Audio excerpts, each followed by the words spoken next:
ตอบโจทย์ที่สุดที่เคยใช้มา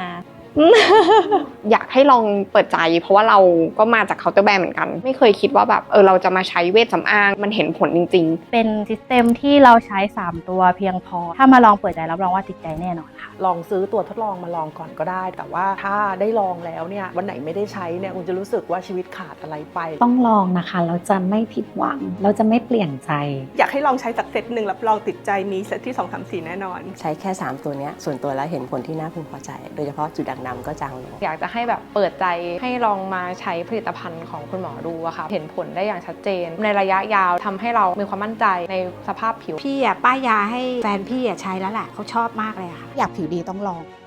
สั้นใครนะคะที่กำลังลังเลอยู่เห็นโฆษณาหรือว่าเห็นคนอื่นพูดนะคะถึงแบรนด์ดรโอลิเวียแล้วก็ยังไม่กล้าใช้แนะนำนะคะให้ลองเปิดใจดูใช้แล้วติดใจบอกต่อเพื่อนๆได้อีกค่ะ